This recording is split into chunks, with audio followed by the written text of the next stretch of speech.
Velina ho mai kako to the Share the Poi podcast, episode 2. Today we have a special host, guest host, Damon Nagata.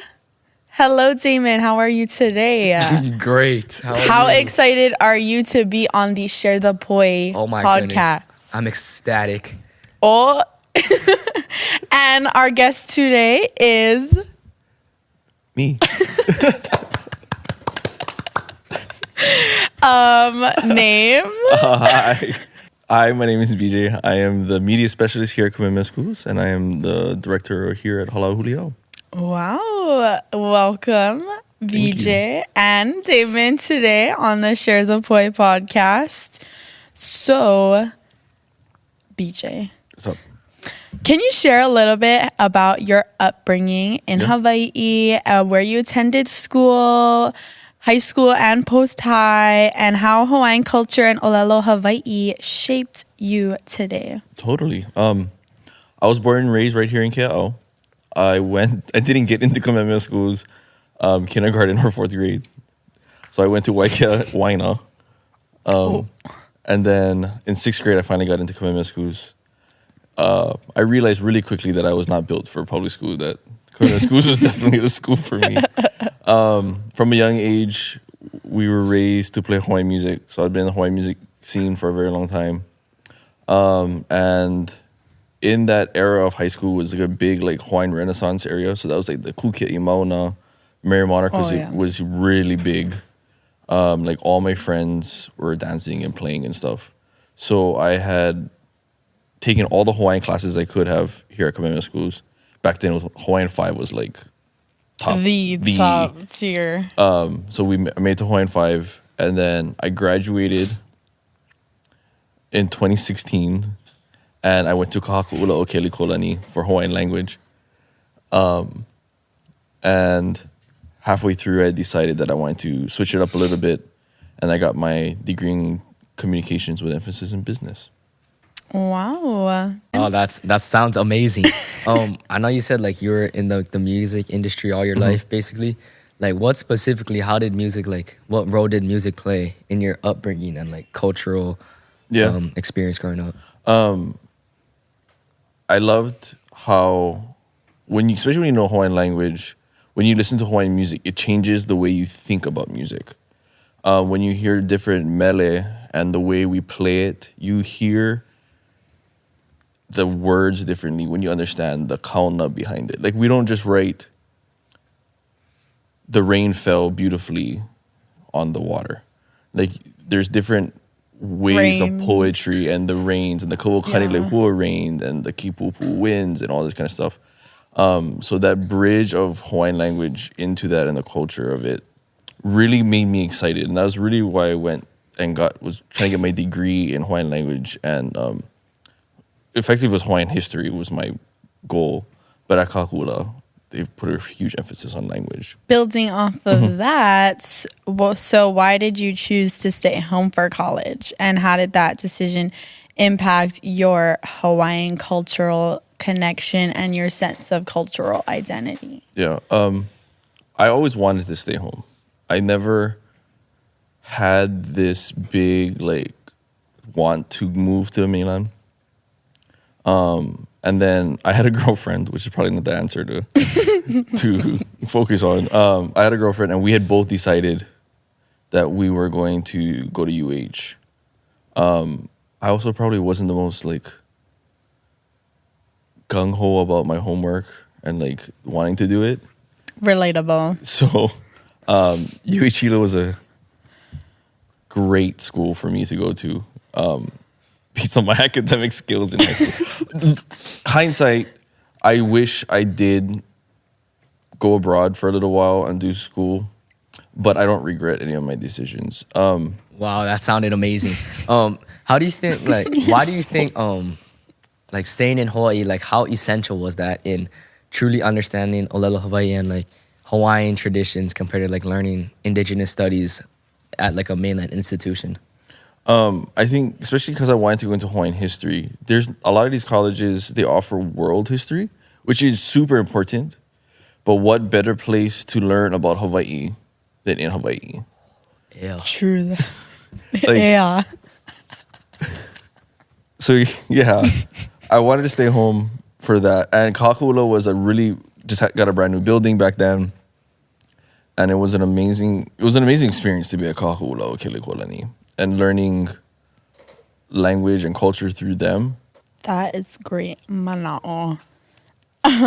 So going back into music, how does your music serve as a medium for expressing your native Hawaiian cultural identity?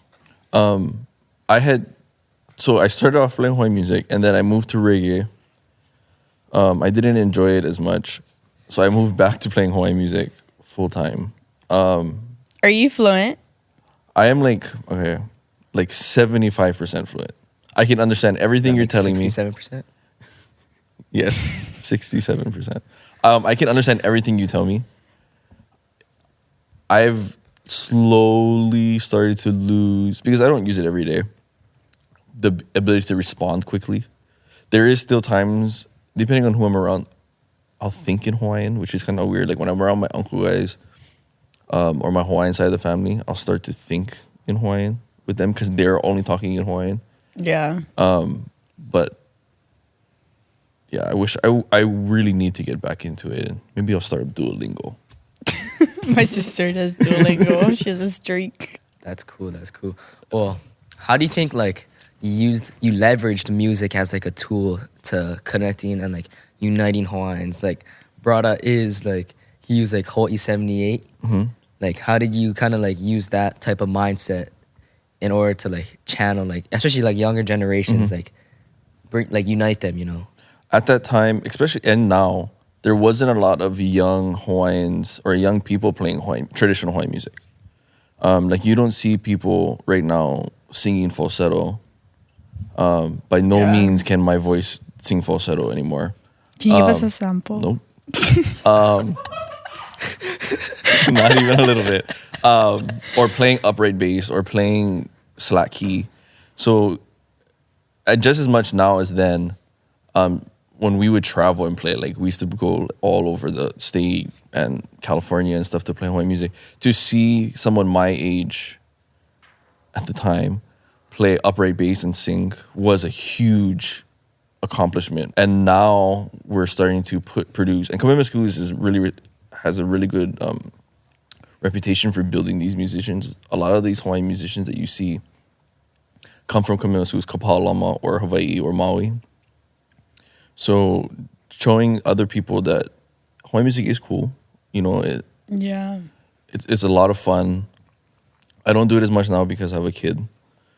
And I didn't like the late nights playing, but that makes sense. Baby math. Kind of like Math. Kamaka music, the one from Kapalama. Mm-hmm. He turned Ezepi's Vineyard Mako into a trend across Hawaii just by singing simple Hawaiian sentences. Yeah, and that's what I was saying in the beginning, that relationship between language and music, especially when it comes to Hawaii, is so strong, and it's something that goes hand in hand.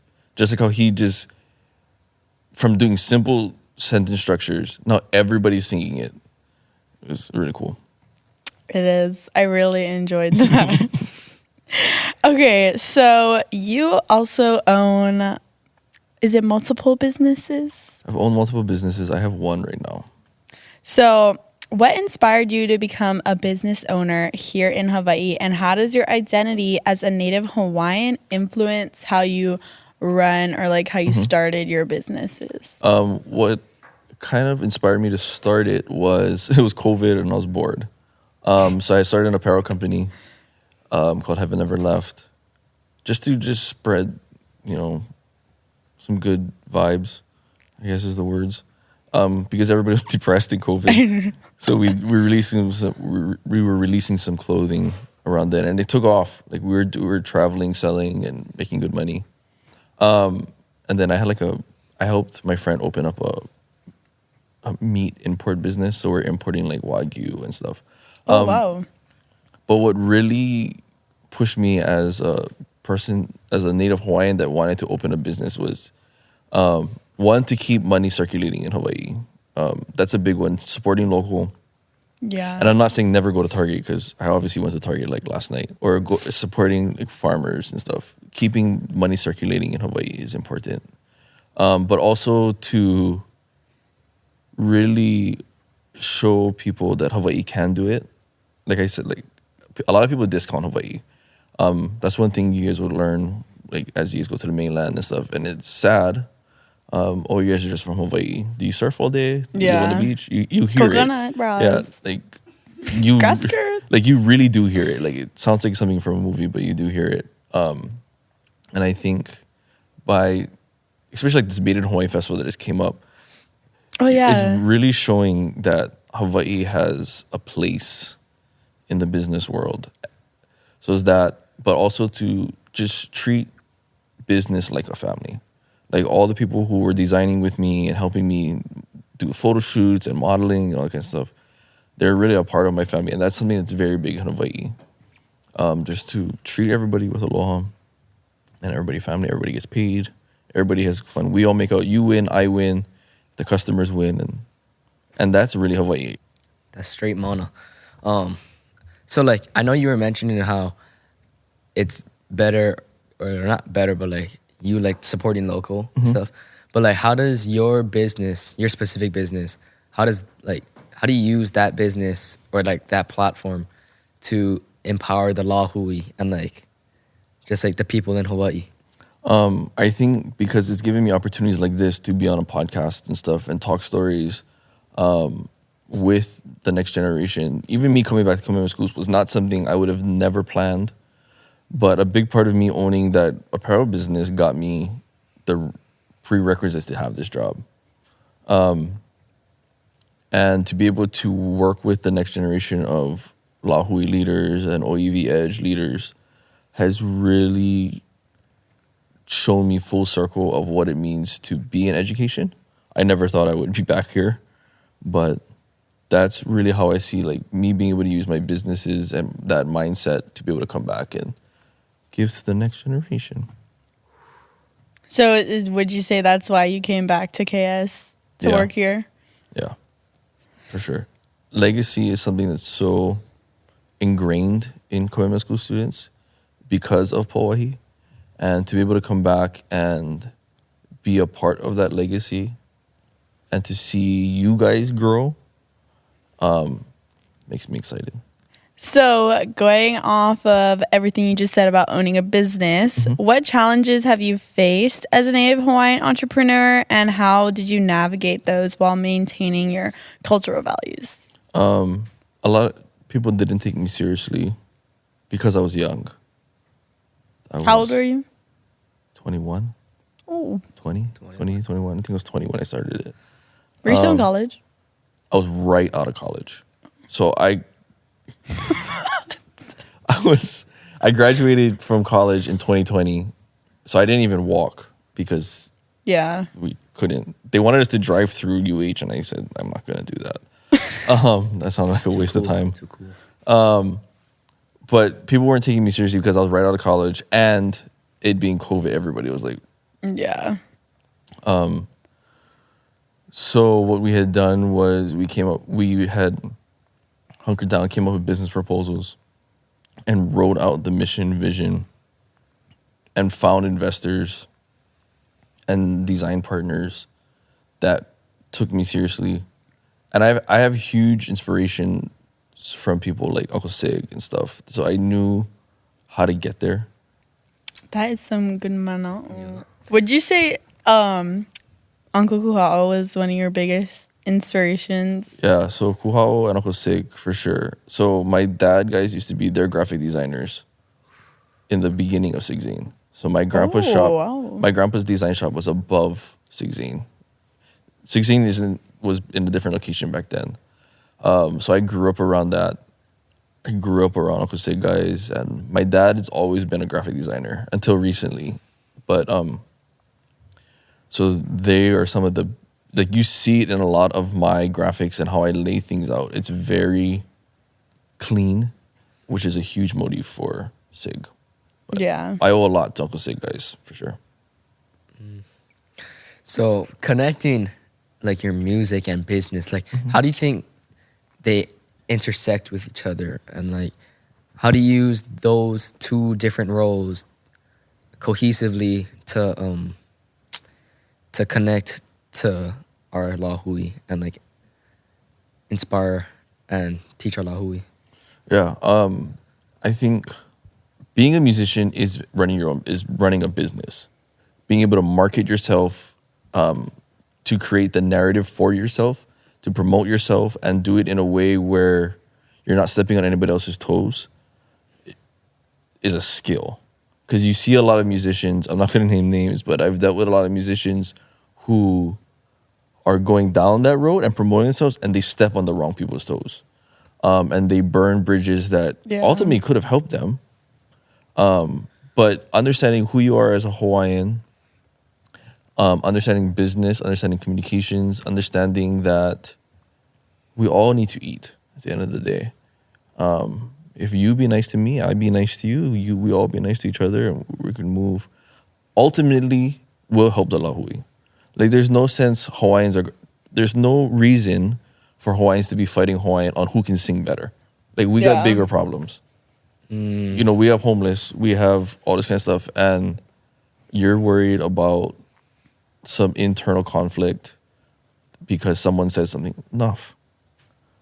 Yeah. And then, especially with the business side and the cultural side, that all kind of fruited into what I'm doing here at Kamehameha Schools, through helping students learn media, learn communication systems, broadcast, podcasting, and all that kind of stuff. Just like this. Yep. So then it all works out. I know. So then what does giving back to the community mean to you? And like, how does your music and your business ventures and also like working at KS help foster a sense of ohana and like cultural pride, like within you and also like within the lāhui? It means the world to me. This job, I worked in nonprofit and church sectors for the past 10 years. And this has probably been one of the most fulfilling jobs that I've had, because I firsthand get to see the beginning steps of your guys' fruition into becoming adults. I said this in East Coast when we went on the East Coast tour, when I went on the East Coast tour with all of you guys. But one of the highlights of the trip is to see how good this next generation actually is. Like, you guys have some really good heads on your shoulders. And to be even a little bit a part of that, hopefully I can get some free healthcare and engineering services in 15 years. But to be able to see how good you guys actually are, because the narrative is against you guys, for sure. Yeah. But to be able to be a part of, hey, no, these kids are good. And all the businesses and all the stuff all builds to that for me. Yeah. Yeah.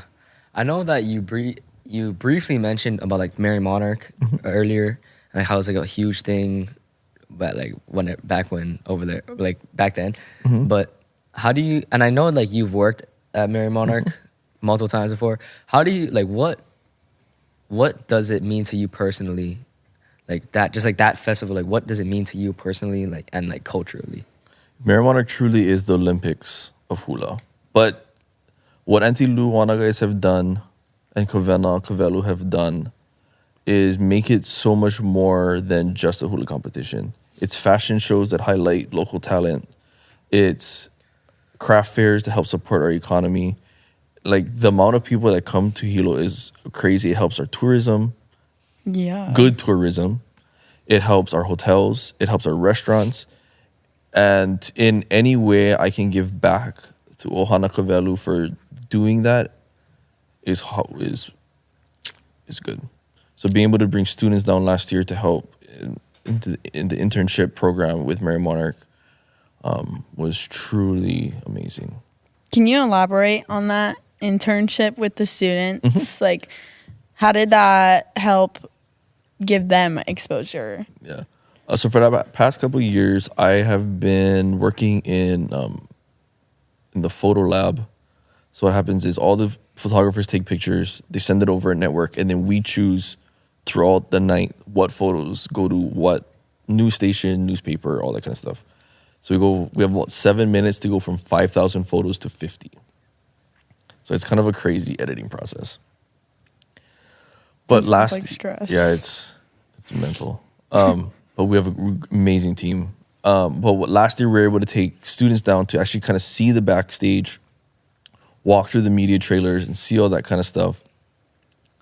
And we actually had some students that were actually able to cut and edit one of the pre-roll videos for Mark Haley Ho'omalu. So I don't know if it was his Awana or Kahiko portion, but the intro video that he's talking about the hula before, they were able to edit it.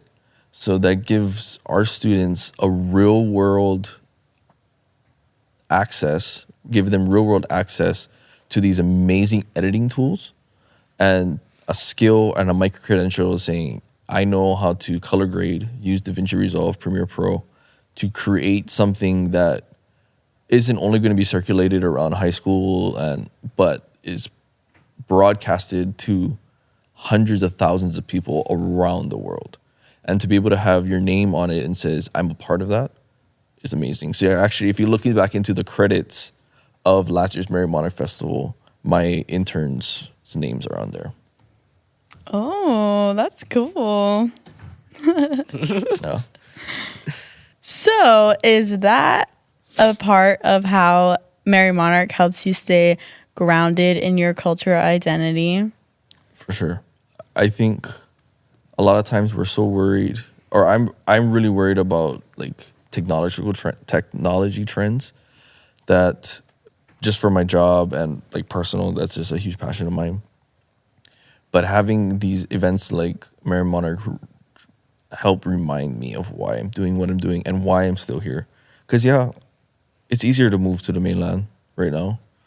Like I could sell my house and get a beautiful mansion in the mainland for what I have. I mean, I love my house now, but those kinds of events and the events from Kamehameha schools and the Haumana really help remind why we're here and root me in my culture and my ʻōlelo.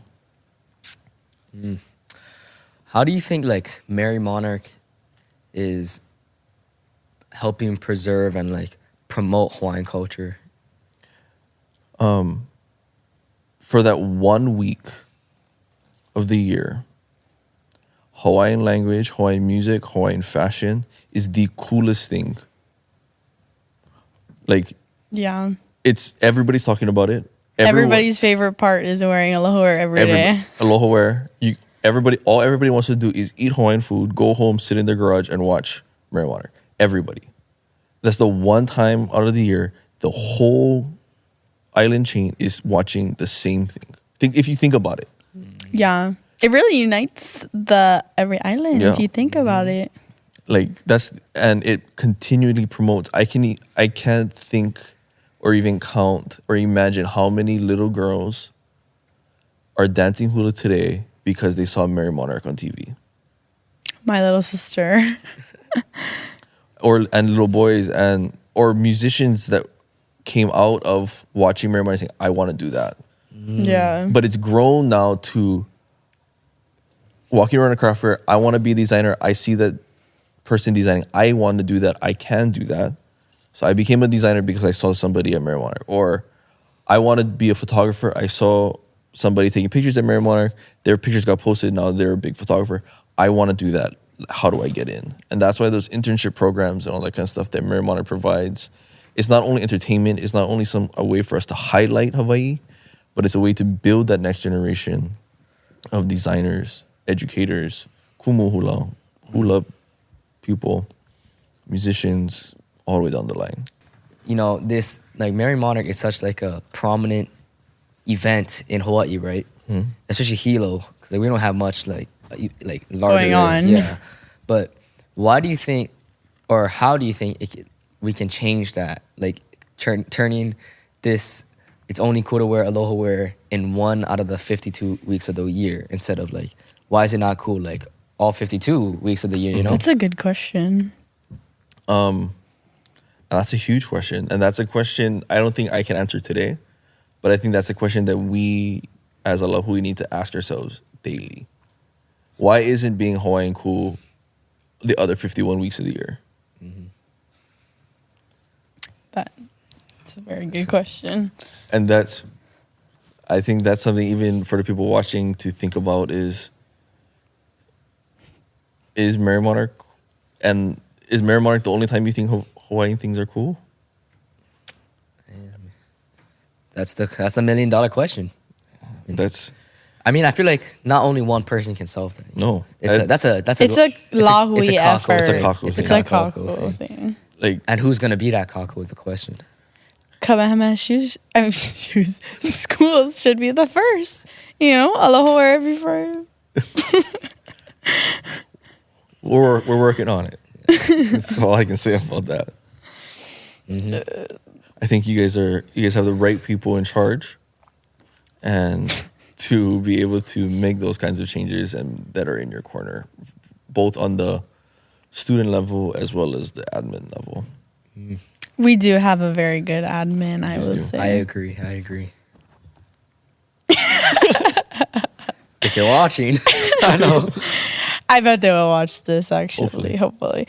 So to close out today, why did you choose to be on this podcast, and how is this helping you with your goals for the lāhui? To show people that coming home and staying home isn't a cop-out.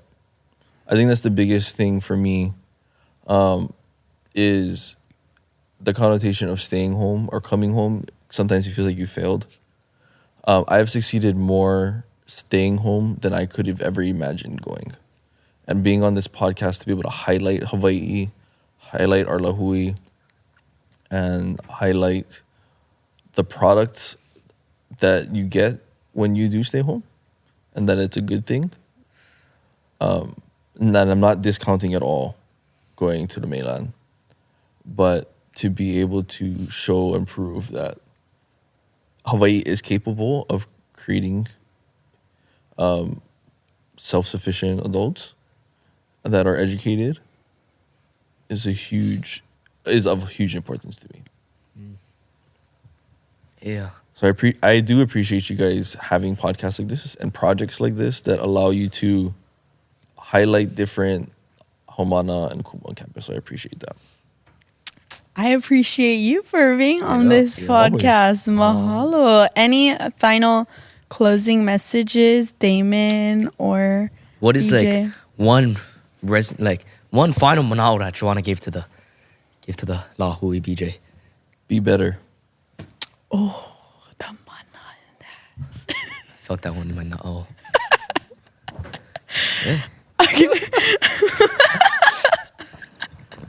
Mahalo. Mahalo, BJ and Damon, for being on the podcast today. Damon, are we going to see you again?